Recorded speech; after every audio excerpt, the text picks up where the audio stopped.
Cold. I think I got one of my cats out there too. Better be careful. She'll turn into a catsicle, and then have to take her off the steps. Like, cat will be meow. There's one cat. Did I let the other one in? You go out and find Missy. All right. Well, there's Missy there. We'll let her in. Okay, in and out. There we go. Okay. There you cold. Oh, that's a cold cat. That is a cold cat. It's a catsicle. Everybody, you thawed out yet? Anyway, she's probably like, you left me outside to freeze. She actually stays out longer than most of the other cats. The other cat goes out like 5 minutes. She stays out for like half an hour and then comes back in. It gives you a dirty look for being cold, like it's your fault or something. I don't know. Anyway, cats. Okay. Oil prices. This is something that, this is kind of like one of those strange, it's like getting a gift that appears good at first, but the consequences are much, much higher than you would imagine in the end.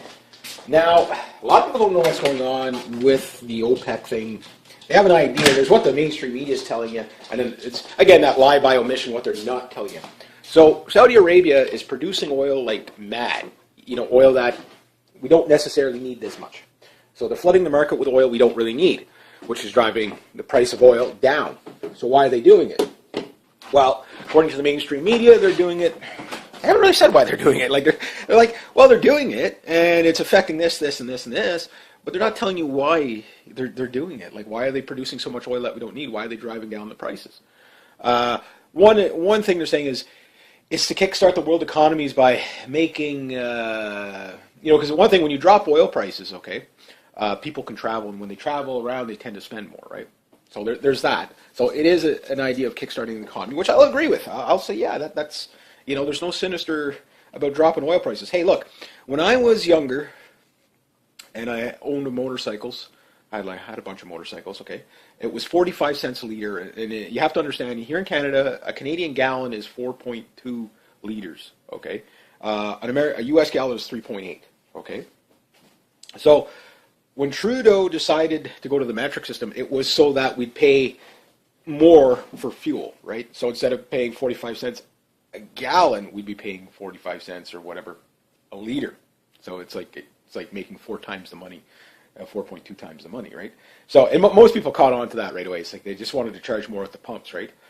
So that in itself, okay, when I was younger, I'd fill up my motorbike for $3 or $4, whatever the 4-gallon tank was there. It didn't cost very much to fill it up. I think it was under $8. And I would ride all over the place. I'd go here. I'd go from Ottawa to, just to New York State. I'd go to Potsdam. I'd go into, what's the other one that's really close to the border? Anyway, I'd go in all those places. I'd just ride around. And at the time, this was like before 9/11. This is back in 1994, 95, whatever. So you'd pull up to the border. And I'd do this all the time. And if the border agent was really nice, I'd keep going, right? And I'd show up, and most of the time the border agents they'd say, "Good morning, sir. How are you today?" Like they were really nice, and then you'd go, okay, so you'd go on the American side, and I do this sometimes just to get a rise out of them. They're like, "Where are you going?" "I'm not too sure. I think I'm going to cruise around, and I'm going to do this, and I'm going to do that." And I remember doing this. This was super freaking hilarious. So I come in over the Thousand Island Bridge. I come to a stop. They go through my bike, they check everything, they check me, whatever, they check, my backpack and stuff like that. They're like, "You have yourself a great day, sir." I said, "Thank you very much." So I kick the bike over and this is on my panic. And I go like this, okay, so I'm on the American side, and there's like a duty shop here and a duty shop over here, right? And I go like this, big Yui, come over to the Canadian side, buy a Coke, pull up to the border agent there, and they just start, I was like, "Is that all you did?" Like I remember one time I did, because I do it just as a joke, it's like, cause I was just out for a ride, And they'd be like, "Just go," It's like, guy comes into the States, buys a Coke, and goes back, But technically, I bought it on the Canadian side, so I didn't cheat the economy there, and I'd do that, right? And then other times I'd go, or one time I did it just because sometimes you get new border agents, and I do it somewhere. Some found it funny, others, they just no sense of humor whatsoever. Right? And one time I did it, and the lady border guard, she's like, "Just go buy something," or like, "Just go just go ride an hour that way or something." She's just like, that was stupid. It was kind of like just, all that trouble just to, but you would do that. And I mean, you'd ride an hour in this direction, ride an hour in that direction, find out where the road ends. You know what I mean? Like, why not? and you would spend things, right? You would say, okay, I'm only going to spend $5 or $10. Next thing you know, you spent 30. You stop for gas. Not only do you stop for gas, but you stop for something to eat. You start, you're mingling. You're talking to people, whatever. You meet up with other riders. Where are you guys going? Well, we're going over here. Okay, well, you find out, you find out where that road goes. That type of thing. And that's when fuel prices were reasonable. And you could do this as a starving student, so to speak. You could do this. People would do. I used to have friends all the time. They'd be like, yeah, I'm going to move to such and such place. I'm going to basically put everything on the top of my car, tie it down with straps, and I'm going to drive across country. Just maybe I'll live over there. Maybe I'll move to Alberta, or maybe I'll move to BC. Maybe Kelowna or someplace like that. And friends used to do that all the time. Like it would seem like, and then the week later they'd be back. Oh yeah. Yeah, I didn't like it out there, or couldn't find what I wanted out there, so they'd come back here. And it was like, I mean, this still happens, but not like it used to be. Now it's like, okay, if you wanted to, and they could do this under, maybe I'd be like, how much you got to get out there? Oh, maybe 300. They'd have like $250, $300, and they'd drive across country on that. That would include eating. You know what I mean? Now it's like an airline ticket is about the same price as driving across the country. In an average automobile, right? So this is important because, when the fuel started getting up past 70, 80 cents a liter, people, don't travel around with it. Now everybody, and at the time, of course, everybody was driving, and they still do. Everybody in the countryside here pretty much drives a pickup truck. My dad has the little van whenever we go do groceries, but he's got the big, well, mind you, the Ford, the F-150 is kind of, it's pretty much, it's, I don't know, a 90 or a 2003 or something like that. So it's got lots of mileage on it, but you can't afford to run them anymore. You can't afford to run the big vehicles anymore. And people in these areas, they need the big vehicles, especially sometimes when the snow gets deeper. You need a 4x4 of some sort, or else you're going to be in the ditch all the time, right? Roads are plowed fairly well in the winter, but they're not always plowed in time, right? So with that, it makes it very hard for people to live in the countryside and basically work in the city. And it used to be, everybody in my little town here would basically all work in the city. Now it's like a lot of people, they can't afford to work in the city because they can't make enough money, to run a vehicle. The fuel's too expensive. Even at $1 a liter, it's still way too expensive. Again, that's $4 a gallon, which is not as bad. But when it costs you a couple $100 just to fill up your tank, on a truck, like my dad would put 60 into that big beast of a truck there and barely moves the needle. You know what I mean? Like it's from nothing to full is, it's like $160, $180 just to fill it. So, you know what I mean? Like that really is going, like how much money do you have to make a day to travel, and a lot of people can't do it. They could do it with smaller vehicles if they carpool a lot of times, but, unless they're making $15, $18, $20 an hour, a lot of times they can't. It's not worth it to travel because you can't make any money. So by lowering fuel prices, it allows people on the lower scale of the income to actually travel to work. So that is a very positive thing. However, is lowering fuel prices, is this the only reason they're doing it? No. Here's what they're not telling you. And you can track it. Again, you follow the money, you can follow it. This is basically a war against Russia, but it's also a war against fracking. Now, you have to understand the George Soros-funded groups like the Tides Foundation and all that, and even the David Suzuki Foundation, all that. I don't know how the David Suzuki Foundation, I think, is linked through the Tides Foundation, which then links to the George Soros, which will ultimately lead to, the Rockefellers and probably the Rothschilds. Now the Rockefellers, they're oil tycoons. They're energy tycoons, I guess you would say. So they want to control stuff. Now Saudi Arabia, again, I said they were going to be thrown under the bus at some point. Right now they're selling more oil and stuff like that to China. Okay, they sell more oil to China than they do the United States. The United States has enough oil now they can be completely energy independent. So can Canada, you know what I mean? Like we don't buy much from, other nations because we have the oil sands. But the oil sands should really, really be for Canada, not for export all over the place. Number one, to lower the footprint. You can do trade with the States because we're so close, but to send it to here, to send it to there, to send it to China like we're doing as well. that should be for us to lower our prices here so that the economy can really flourish. You know. So what's happening is Saudi Arabia has lowered the oil, okay, the price of oil, okay, for a couple of reasons. Number one, that's all they got for their economy. The Saudi Arabia originally was going to be overthrown by the United States way back when, but they came to a deal and said, I think it was Kissinger or one of them douchebags came to a deal and said, hey, look, if you price all your oil, okay, in U.S. dollars, creating the petrodollar, we won't basically give you a dose of democracy like we're doing to all these other countries right now.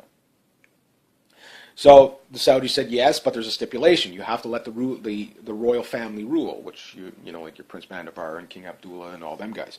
So that was the deal. This is why Saudi Arabia's human rights can get. You never hear about Saudi Arabia anything bad about Saudi Arabia on in the U.S. media. You know what I mean? All the horrible things that they do. I mean, they cut off more heads of people than ISIS does. You know what I mean? So they stone women. They do all kinds of horrible things over in Saudi Arabia. The people, they never get to prosper. There's basically, if you're a Saudi citizen, you can do pretty good. But if you don't have a citizenship, you're going to live like a rat. And of course there are human rights violations, that stuff like that gets to turn a blind eye because the petrodollar, right? So when China was buying all this oil from Saudi Arabia, okay, well, everything's good and dandy. This is good business for the oil. The barrels of oil were like nearly $100 a barrel, right? So Saudis are just laughing, right? So not only did they put a lot of production, they also made sure that they could weather low oil prices. Basically, if the barrel of oil does drop, they have enough cash on reserve or whatever to cover the losses, so to speak. But then with and again, these are like those little kind of butterfly effect things that happen. Okay, the Ukraine. Okay, basically the Ukraine, after being destabilized after the U.S. coup and then the counter coup of the Russians, and now you have the civil war in the Ukraine. Okay, going on. So what happened? Sanctions against Russia. So what is Russia doing? Well, Russia's ditched the U.S. dollar pretty much. It's illegal to have U.S. currency for big corporations there. It's pretty much illegal to do that. That's their counter, right? Which doesn't really hurt the states that much. We're talking a few $100 billion, but in business and lost business. But these sanctions then force Russia to switch its gas and oil to China. This directly competes with Saudi Arabia. Okay, now Saudi Arabia is going to get thrown under the bus eventually, and they're going to get, A-10s strafing, oh well, it's they're the biggest, terrorist fund, they fund more terrorism than anybody else. Mind you, the CIA usually gives them the money, but never mind. So this is what it's really about. Saudi Arabia's ticked off that, they've actually got competition. That's why Saudi Arabia funds all these,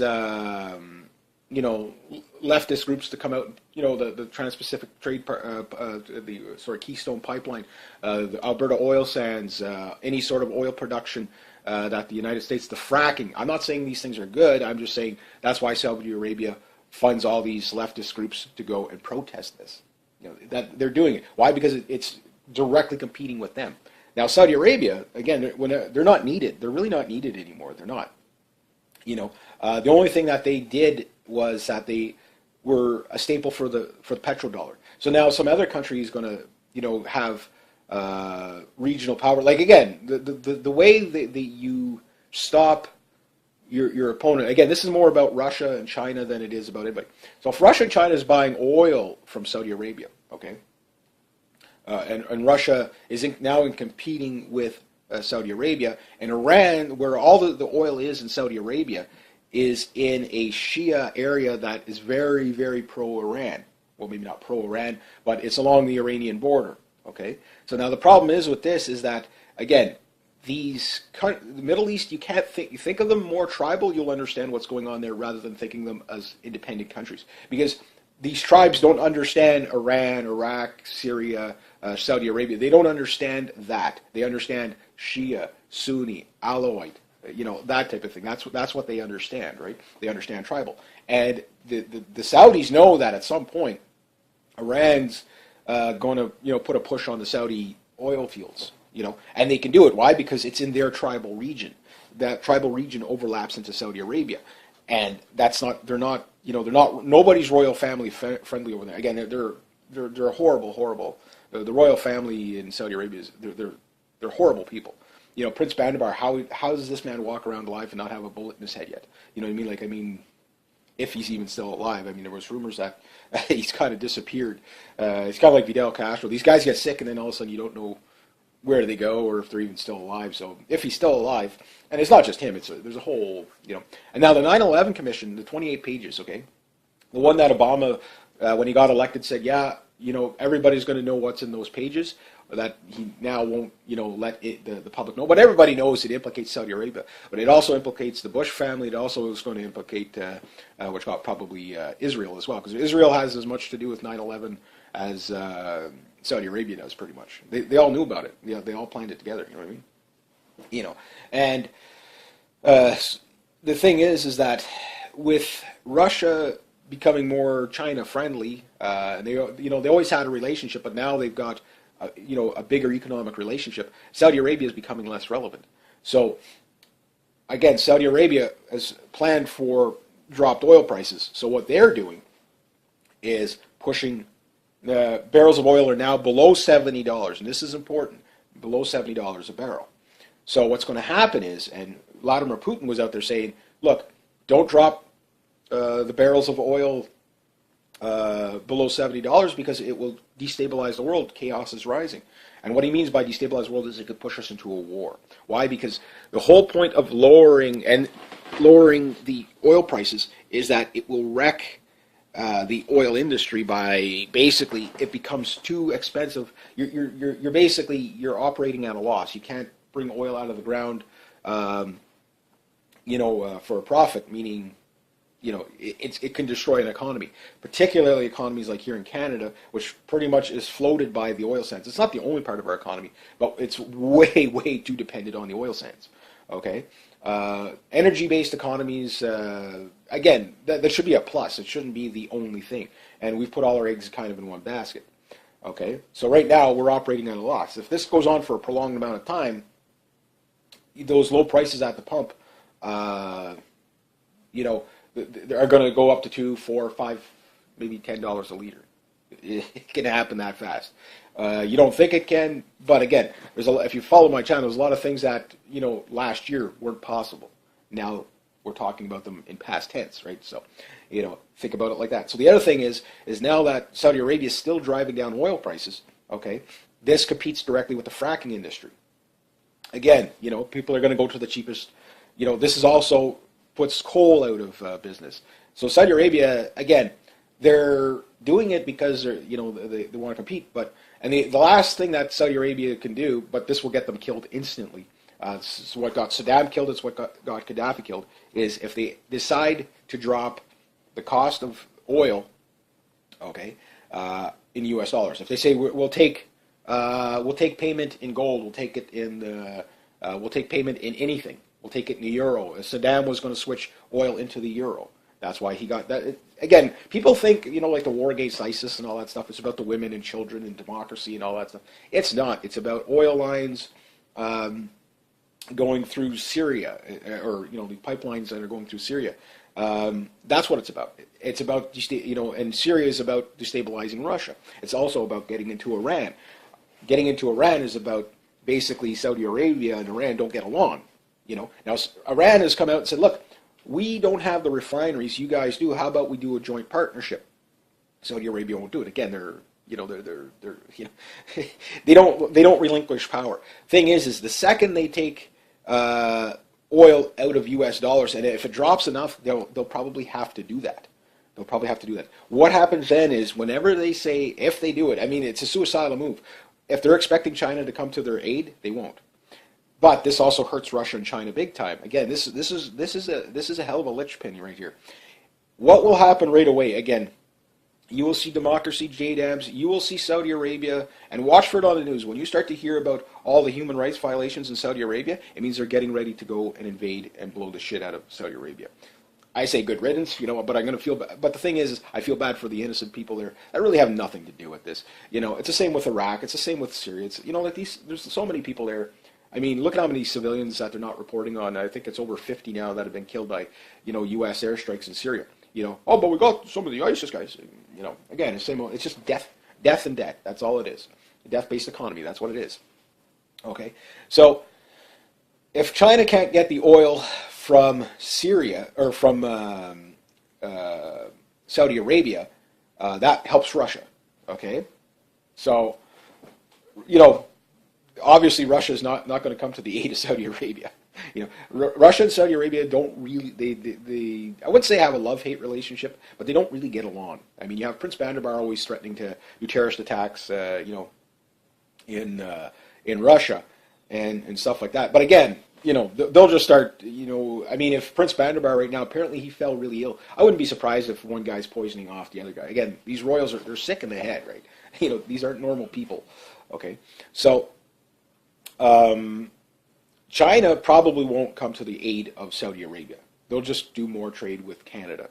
They'll just do more, and then at that point we pop up the oil again. Now, will Canada ever say, okay, you know what, we're going to just sell oil in Canadian dollars, not US dollars? We could do that. We'd be the world's superpower, non-conflict oil and stuff like that. But you have to understand, we are under the banking system, the IMF and all that. We're under the Rothschild banking system. They won't allow us to do that, right? Mind you, this would be the ultimate energy independence. But here's the linchpin that, pulling out the Saudi Arabia linchpin and Saudi Arabia, or OPEC just basically breaking up and saying, hey, you know what? We're no longer going to sell oil in US dollars.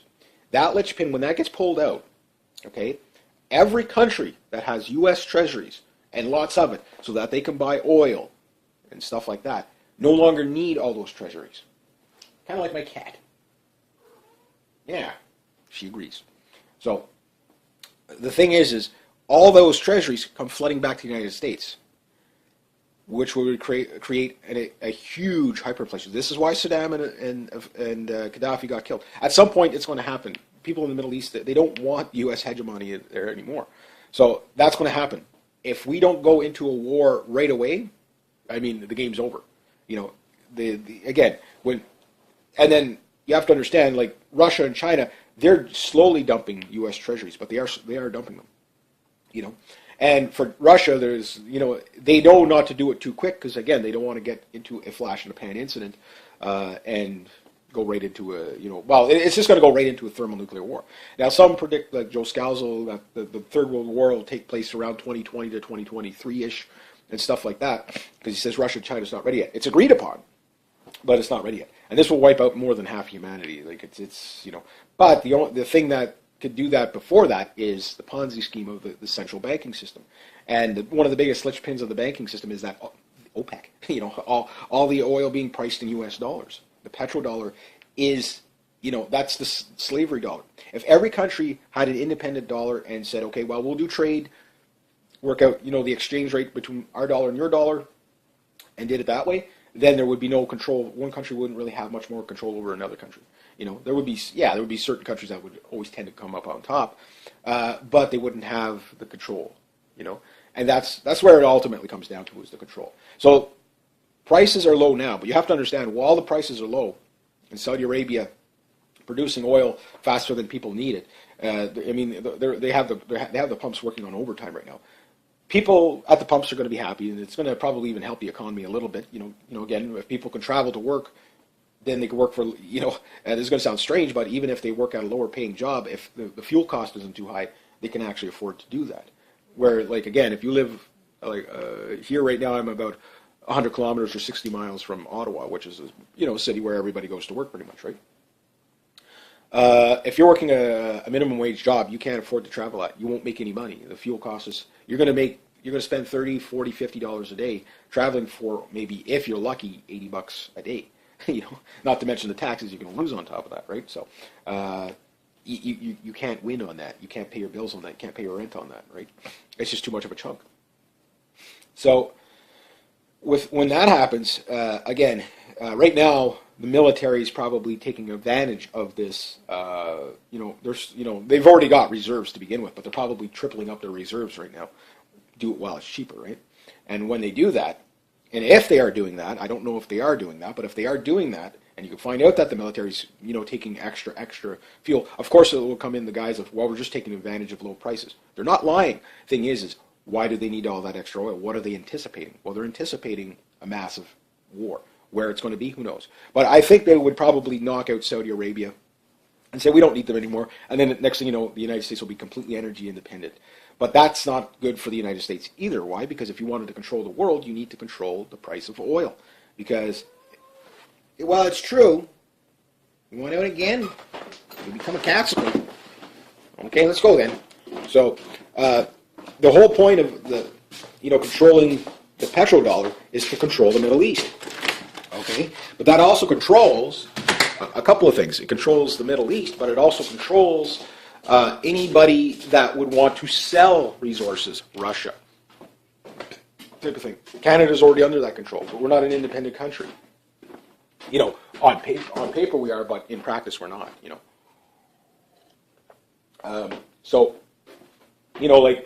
take.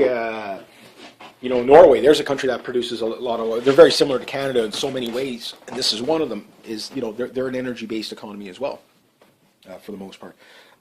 Canada, the thing about us is that we're not surrounded by, well, we kind of are, actually. We're surrounded by Russia on one side, to the far west, where, we basically got China. And then, on the other side, we got Greenland and stuff like that. And then to the south, we got the United States, right?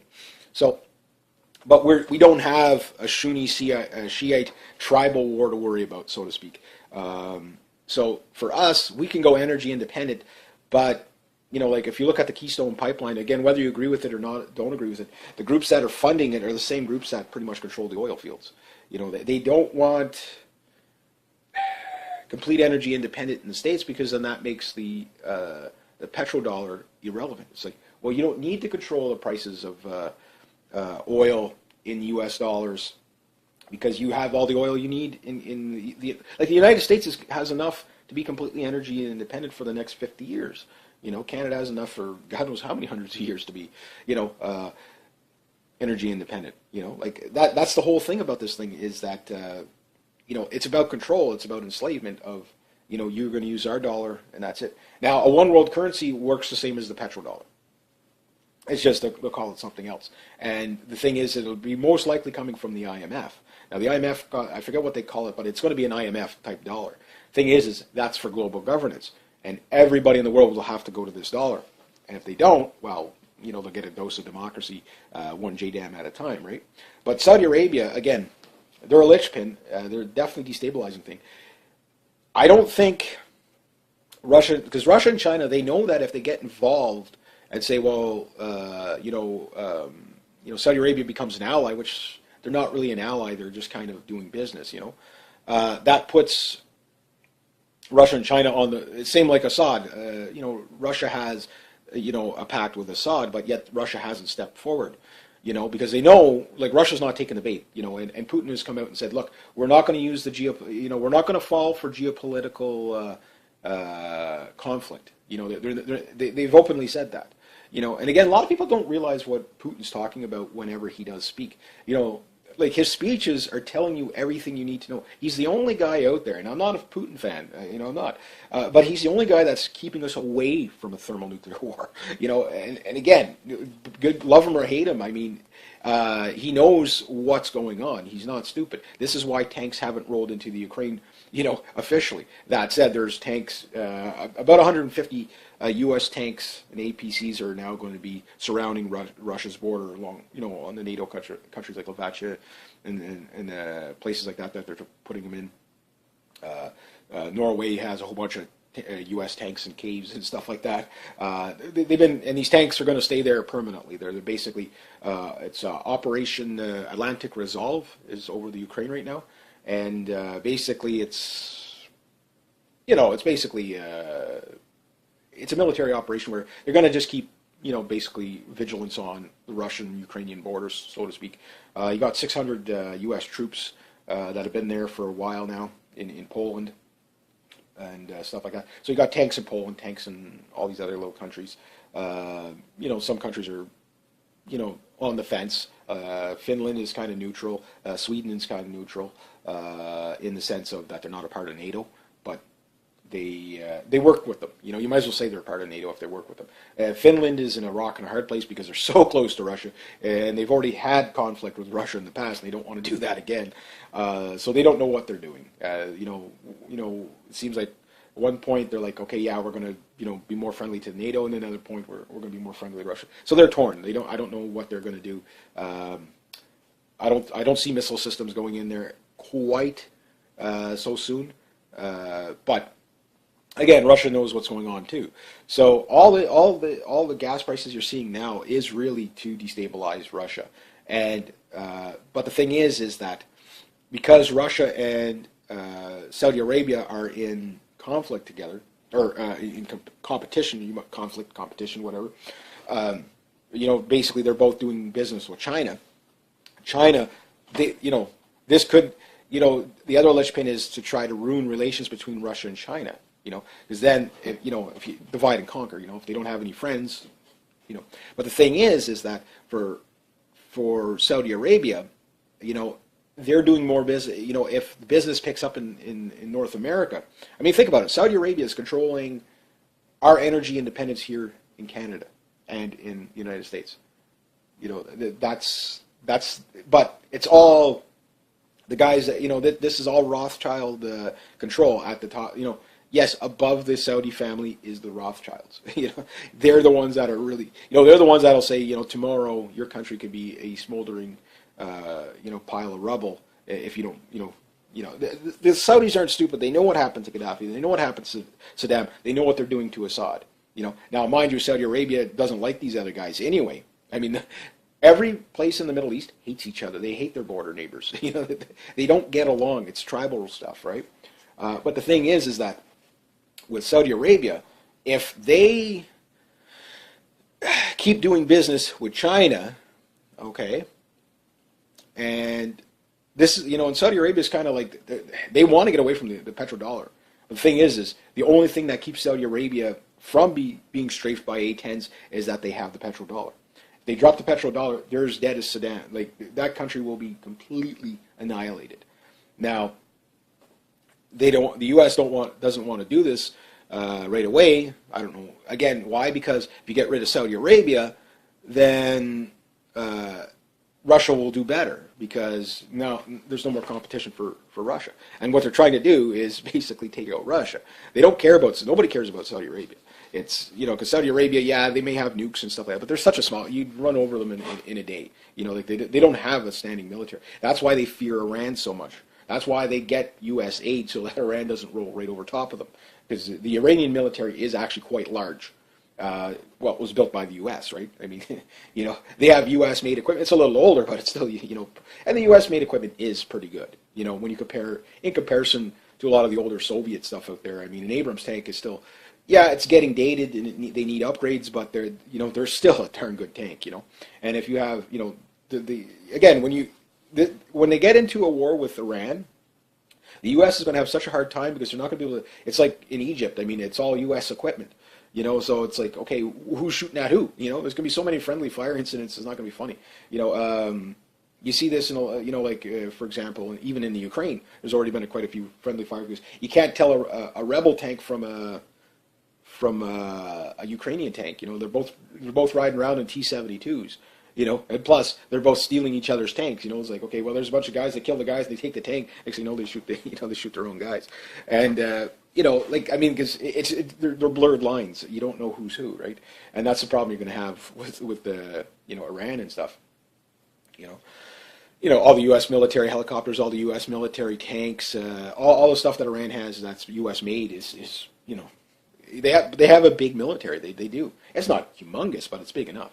It's bigger than what Saudi Arabia has. And Assad and Syria and Iran have a pact together. So if Saudi Arabia goes down, the U.S. doesn't even really have to intervene. All they have to do is just let Iran roll over top of Saudi Arabia, and they will. And at that point, then what they'll do, they would wait till after Iran basically captures the oil fields, and then you'll see U.S. A-10s rolling in, taking out the Saudi Arabian oil fields. Completely destroy the Saudi Arabian economy. Iran won't get the oil fields, And yeah, but again, why haven't they done that? Well, simple. They don't want Russia to become wealthier by doing more business with China. So until they can get a wedge between Russia and China, which Russia and China know that they're trying to do this. The thing about the Chinese is, and it's the same reason why Saudi Arabia is driving down the barrels of oil, is that, and they can sit this out for a good while. The idea is that so they, whenever the price of oil drops, it hurts coal, it hurts fracking, it hurts anybody that everybody goes to the lowest, the best deal, right? So Saudi Arabia can bring it down to $1 a barrel if they want, for a good while. Then mind you, after a couple of years, they're going to have to bring it up. But at that point, we'll be in war long before that happens. Why? Because it's going to destabilize Canada's economy, which can be sanctioned to say, okay, well, we no longer buy oil from Saudi Arabia, But again, there's all these agreements, right? OPEC is going to break up over this eventually, which again, Saudi Arabia, they have no friends. They just happen to be a partnership of convenience for now. So who's gonna destroy them first? I don't know. But all I know is the Saudi Arabians. That's not a country I'd want to live in the next 10 years. I wouldn't want to live in it any time because it's such a horrible place. Yeah, Dubai and stuff like that is pretty cool, sure, if you're rich. But for the people outside the big malls and stuff like that, yeah, Saudi Arabia is a horrible place. It's not the people so much; it's the people who run it. Like all countries, it's the dictators and leaders it's the corruption, right? So, but the problem is the people will pay the price for this corruption. Again, when the democracy A10s roll in with their democracy JDAMs, Saudi Arabia is going to be toast. And again, if the U.S. can't control it, they'll destroy it. That's what happens in Libya. That's what, again, what was Gaddafi, as bad as Gaddafi was, and same with Saddam. Gaddafi and Saddam, they were tyrants, but they kept stability in the region. Assad, a tyrant, but kept stability in the region. You have to be a dictator over there. It's the people over there, they're tribal, which that's not evil that they're tribal, but you have to understand they fight. They've been fighting for thousands of years. When is it going to change? Never. It's just kind of par for the course over there. So I guess I'm babbling on now. So that's just something to keep an eye on. Big one, and again, I haven't looked into it, but I would be interested to see what militaries are taking advantage of this low barrel of oil price. Are they stockpiling even more? If they're stockpiling that's a big condition for war. Again, there's a lot of other things that the mainstream media won't even talk about. The mainstream media lies by omission most of the time. It's just we won't talk about it at all, And then, oh, look at this! It just happened. No, it didn't just happen. This has been going on for a couple of years now. It's just the oil dropping. Now they're ready to drop the price of oil again. This is like a Mexican standoff. It's the catch-22 that you're damned if you do, damned if you don't. So, and again, whenever they have to play catch-up after they take out Saudi Arabia, if they take out Saudi Arabia, or whatever, because they're not just going to stop doing business. Again, they need to keep that petrodollar to keep hegemony, right? If the Saudis ditch that petrodollar, well, then they have to destroy the Saudis. But then that makes Russia stronger through better trade with China. So you see what I mean? So it's like, yeah, it's a mess. All right, so I'll leave it at that. If you like this kind of content, there'll be a link down below to donate to the channel. And thank you to everybody who has. Rate, subscribe, share, comment, like, and be true to yourself, be true to others, and always, always do the right thing. Have a great day, eh? G'day, hi, and welcome. Very frosty out there today. Cool. I think I got one of my cats out there, too. Better be careful, she'll turn into a catsicle, and then have to, take her up the steps. Can't be. Yeah. There's one cat. Can I let the other one in? You go out and find Missy. All right. No, there's Missy there. We'll let her in. Okay, in and out. There we go. Okay. Are you cold? Oh, that's a cold cat. That is a cold cat. Catsicle. Everybody else. You thawed out yet? Anyway, she's probably like, you left me outside to freeze. She actually stays out longer than most of the other cats. The other cat goes out like for 5 minutes. She stays out for like half an hour and then comes back in. It gives you a dirty look for being cold. Like it's your fault or something. I don't know. Anyway, cats. Okay. Oil prices. This is something that... Oh, this is kind of like one of those strange... It's like getting a gift that appears good at first, but the consequences are much, much higher than you would imagine in the end. Now, a lot of people don't know what's going on with the OPEC thing. They have an idea. There's what the mainstream media is telling you, and then it's, again, that lie by omission, what they're not telling you. So Saudi Arabia is producing oil like mad, oil that we don't necessarily need this much. So they're flooding the market with oil we don't really need, which is driving the price of oil down. So why are they doing it? Well, according to the mainstream media, they're doing it. They haven't really said why they're doing it. Like they're like, well, they're doing it, and it's affecting this, this, and this, and this, but they're not telling you why they're doing it. Like, why are they producing so much oil that we don't need? Why are they driving down the prices? One thing they're saying is, it's to kickstart the world economies by making, because one thing when you drop oil prices, okay, people can travel, and when they travel around, they tend to spend more, right? So there's that. So it is an idea of kickstarting the economy, which I'll agree with. I'll say, yeah, that's.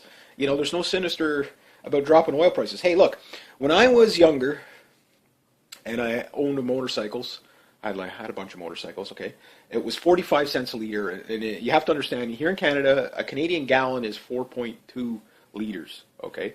A U.S. gallon is 3.8, okay? So when Trudeau decided to go to the metric system, it was so that we'd pay more for fuel, right? So instead of paying 45 cents a gallon, we'd be paying 45 cents or whatever a liter. So it's like making 4 times the money, 4.2 times the money, right? So and most people caught on to that right away. It's like they just wanted to charge more at the pumps, right? So that in itself, okay. When I was younger, I'd fill up my motorbike for $3 or $4, whatever the 4-gallon tank was. There, it didn't cost very much to fill it up. I think it was under $8. And I would ride all over the place. I'd go here. I'd go from Ottawa to, just to New York State. I'd go to Potsdam. I'd go into, what's the other one that's really close to the border? Anyway, I'd go in all those places. I'd just ride around. And at the time, this was like before 9/11. This is back in 1994, 95, whatever. So you could pull up to the border. And I'd do this all the time. And if the border agent was really nice, I'd keep going, right? And I'd show up, and most of the time the border agents they'd say, "Good morning, sir. How are you today?" Like they were really nice, and then you'd go, okay, so you'd go on the American side, and I do this sometimes just to get a rise out of them. They're like, "Where are you going?" "I'm not too sure. I think I'm going to cruise around, and I'm going to do this, and I'm going to do that." And I remember doing this. This was super freaking hilarious. So I come in over the Thousand Island Bridge. I come to a stop. They go through my bike, they check everything, they check me, whatever, they check, my backpack and stuff like that. They're like, "You have yourself a great day, sir." I said, "Thank you very much." So I kick the bike over and this is on my panel.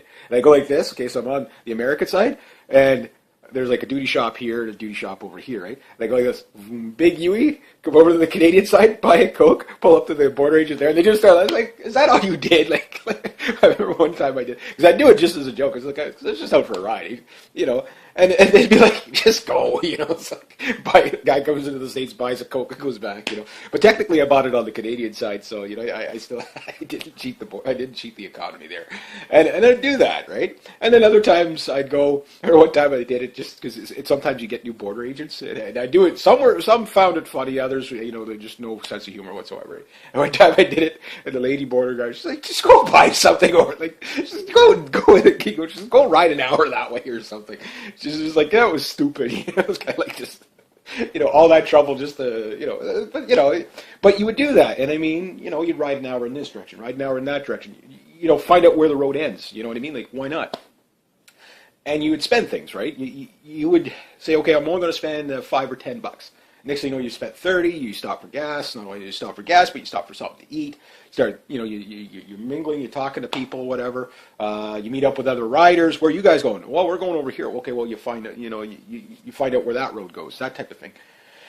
And that's when fuel prices were reasonable. And you could do this as a starving student, so to speak. You could do this. People would do it. I used to have friends all the time. They'd be like, "Yeah, I'm going to move to such and such place. I'm going to basically put everything on the top of my car, tie it down with straps, and I'm going to drive across country. Just maybe I'll live over there. Maybe I'll move to Alberta, or maybe I'll move to BC. Maybe Kelowna or someplace like that."